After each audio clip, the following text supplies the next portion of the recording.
one of the people ask me, they say the highlights, and without being a cliche, say there's so many, but an outstanding one for me was John Martyn. I mean, we were so alike, and people said, brothers and all that. Not really like brothers, because I know some brothers hate each other. Mind you, there were times where we did hate each other, and but some of the highlights, my musical highlights, have been definitely with John, because it was the freedom to express yourself within his freedom. He was as free as you like, and so was I. We never ever sat down and discussed anything like, oh, I've written this song and I'd like you to go boing, boing, but never happened. Never, ever happened. In fact, somebody said, how is it that you two, when you're playing live together and you're completely and utterly out of your brains, how can you play so well together? I said, because we practice while we're out of our brains.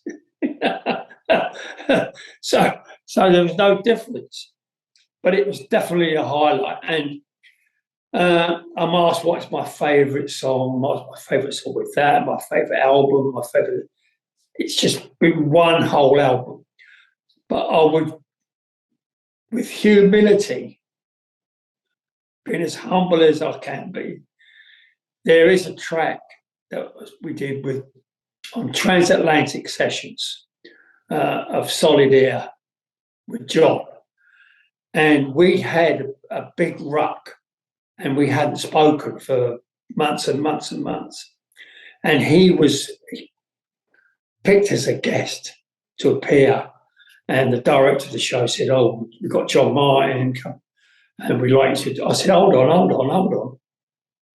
I said, the thing with John and I is a little bit different to me backing somebody who I don't know. I said, it's much more personal. And you have to see if John would be happy with me, because we haven't been talking. It was probably over a snooker game or something. He didn't pay me $5 or something. But anyway, he turned up, and as I said before, we never discussed. He said, right, I'll do Solitaire, and you have a solo.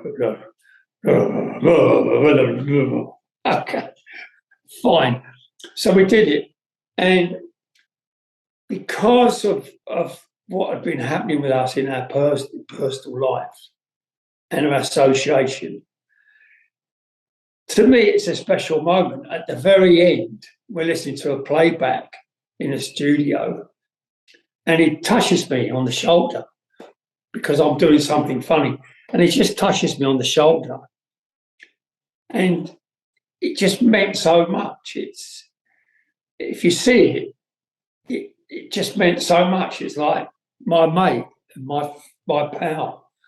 If John had been the only person I'd ever worked with and been associated with, that would have fulfilled all my musical demands, ambitions, loves, everything. Because there was highs and lows, and it was real. It was real. It wasn't to sell records. It wasn't anything like that. It was, here we are, bosh, get on that, bang, right or wrong, here we are.